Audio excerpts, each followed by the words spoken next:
নমস্কার বন্ধুরা, শানবি কুকিং ব্লগের আবার একটি নতুন রেসিপিতে আপনাদের সবাইকে স্বাগত জানাই। আজকে আমি নিরামিষ সরষে ইলিশ রেসিপিটা আপনাদের সঙ্গে শেয়ার করব। ইলিশ মাছ না দিয়েই কিভাবে নিরামিষ দিনে একদম পারফেক্টভাবে সরষে ইলিশ বানানো যায় সেটাই আপনাদের সঙ্গে শেয়ার করব। তো চলুন বন্ধুরা, আজকের রেসিপি শুরু করা যাক।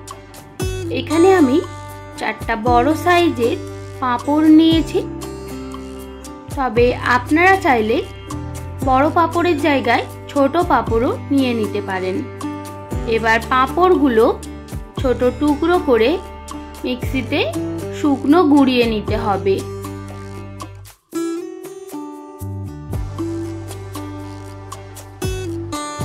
ঠিক এই রকম একটা মিহি গুঁড়ো করে নিলেই হবে। এরপর আমরা একটা মিক্স করে নেব, তাই জন্য একটা মিক্সিং বলে গুঁড়িয়ে রাখা পাঁপড়টা ঢেলে নিলাম। এবার দিয়ে দেব 2টো মিডিয়াম সাইজের সেদ্ধ করে রাখা আলু, দিয়ে দেব সামান্য পরিমাণে গ্রেট করে রাখা আদা, আর দিয়ে দেব একদম সামান্য পরিমাণে নুন। নুনের পরিমাণটা একদম সামান্য রাখতে হবে, তার কারণ পাঁপড়ে আগে থেকেই নুন দেয়া থাকে। যেহেতু এখানে আলু অ্যাড করেছি তাই একদম সামান্য পরিমাণে নুন দিয়ে দিলাম। এরপর দিয়ে দিলাম সামান্য হলুদ গুঁড়ো আর সামান্য পরিমাণে লঙ্কার গুঁড়ো,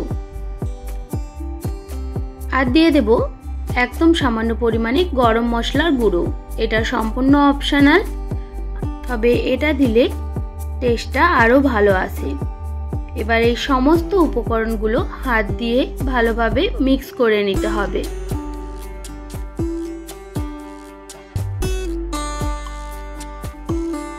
কিছুক্ষণ মিক্স করার পর দেখবেন এরকম একটা গোলার মতো তৈরি হয়েছে।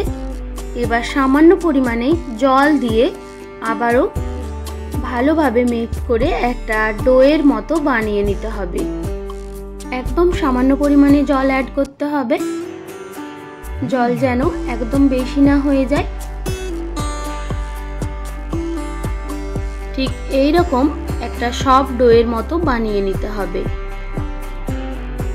এবার এটা ঢেকে রেখে দেব, আর এই সময় একটা মশলা রেডি করে নেব। সেই জন্য একটা মিক্সিং জারে দিয়ে দেব হাফ চামচ সাদা সরিষা, আর অ্যাড করে দেব হাফ চামচ কালো সরিষা, দিয়ে দেব হাফ চামচ পরিমাণে পোস্ত। এবার এটা শুকনো গুঁড়িয়ে নিতে হবে। এইভাবে সরষা বেটে নিলে মিক্সিতেও খুব সুন্দরভাবে বাটা হয়ে যায়। ঠিক এই রকম শুকনো গুঁড়িয়ে নেওয়ার পর অ্যাড করে দেব কয়েকটা কাঁচা লঙ্কা আর সামান্য পরিমাণে আদার টুকরো। এবার সামান্য পরিমাণে নুন আর পরিমাণ মতো জল দিয়ে একটা মিহি পেস্ট বানিয়ে নেব।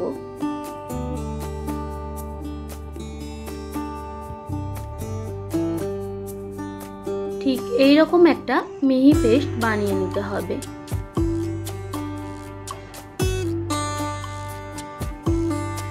এরপর সামান্য একটু তেল হাতে মেখে নিয়ে, আর যে ডোটা বানিয়ে রেখেছিলাম সেখান থেকে অল্প করে এইভাবে নিয়ে হাত দিয়ে ঘুরিয়ে গোল করে নিতে হবে। এবার এইভাবে হাত দিয়ে চেপে মাছের শেপে বানিয়ে নিতে হবে, ঠিক যেমন ইলিশ মাছের দাগাগুলো হয় সেই রকম একটা শেপ দিয়ে নিতে হবে।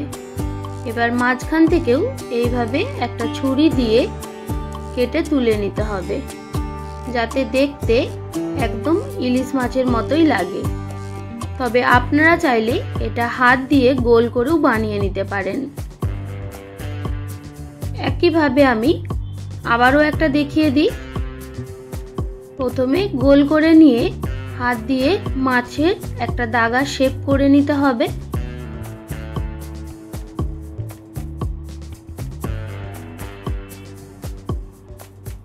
এরপর আবারও মাঝখান থেকে গোল করে এইভাবে তুলে নিয়ে একটা মাছের যেরকম রিং পিসগুলো হয় সেই রকম বানিয়ে নিতে হবে। এইভাবে আমি সব পিসগুলোই বানিয়ে নেব। সবগুলো বানানো হয়ে গেছে।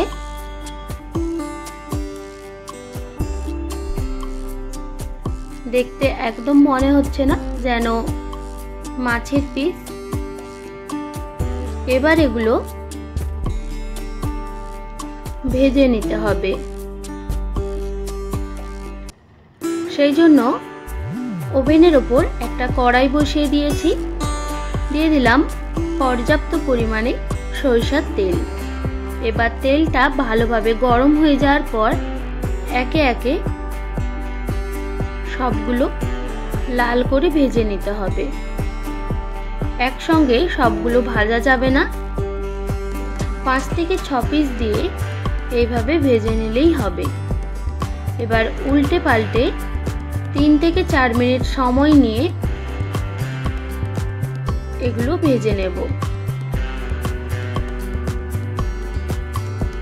ঠিক এই রকম লাল করে ভাজা হয়ে গেলে এবার কড়াই থেকে নামিয়ে নিতে হবে।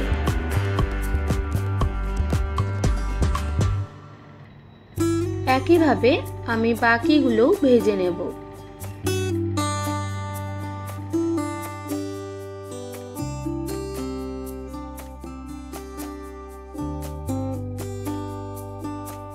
এরপর আমাদের এতটা তেলের প্রয়োজন নেই, তাই সামান্য তেল রেখে বাকি তেলটা কমিয়ে নিয়েছি। সেই তেলের মধ্যে অ্যাড করে দিলাম 2টো কাঁচা লঙ্কা আর সামান্য পরিমাণে কালো জিরে। এরপর দিয়ে দিলাম বেটে রাখা সরিষা পোস্ত। দিয়ে দিলাম সামান্য পরিমাণে হলুদ গুঁড়ো আর সামান্য পরিমাণে লঙ্কার গুঁড়ো। যেহেতু আগে থেকেই কাঁচা লঙ্কা দিয়ে সরিষাটা বাটা রয়েছে, সেই জন্য সামান্য পরিমাণে লঙ্কার গুঁড়ো দিলাম। আর দিয়ে দিলাম একদম সামান্য পরিমাণে নুন, কারণ নুনটাও আগে থেকেই দেয়া ছিল। দিয়ে দিলাম নুন মিষ্টির ব্যালেন্সের জন্য স্বাদ মতো চিনি।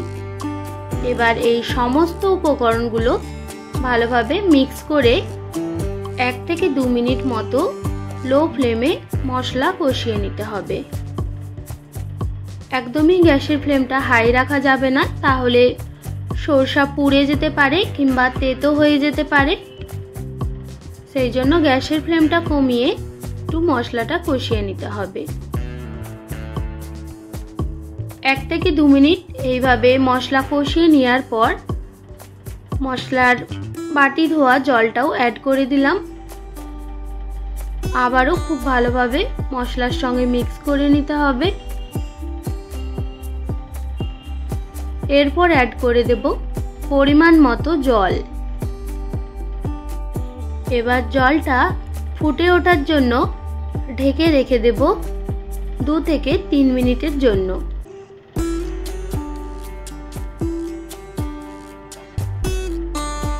ফিরে আসলাম 2 মিনিট পর। জলটা খুব ভালোভাবে ফুটতে শুরু হয়েছে। এবার একে একে যে নিরামিষ মাছের দাগাগুলো ভেজে তুলে রেখেছিলাম সেগুলো দিয়ে দিতে হবে। সবগুলো দেওয়ার পর ভালোভাবে মিক্স করে নিয়ে ঢেকে রেখে দেব 3 থেকে 4 মিনিটের জন্য। ফিরে আসলাম 3 মিনিট পর। দেখতেই পাচ্ছেন গ্রেভিটা অনেকটাই শুকিয়ে গেছে। আবারও ভালোভাবে মিক্স করে নিতে হবে।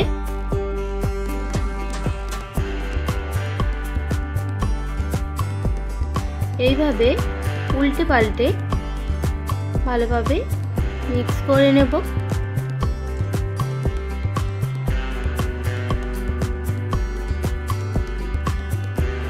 এবার সব শেষে আবারও সামান্য পরিমাণে সরিষার তেল অ্যাড করে দিতে হবে। আবারও সবকিছু একসঙ্গে মিক্স করে দেব। তৈরি হয়ে গেল সম্পূর্ণ নিরামিষ সরষে ইলিশ। এবার এটা আপনারা গরম গরম ভাতের সঙ্গে পরিবেশন করতে পারেন, দুর্দান্ত লাগে খেতে।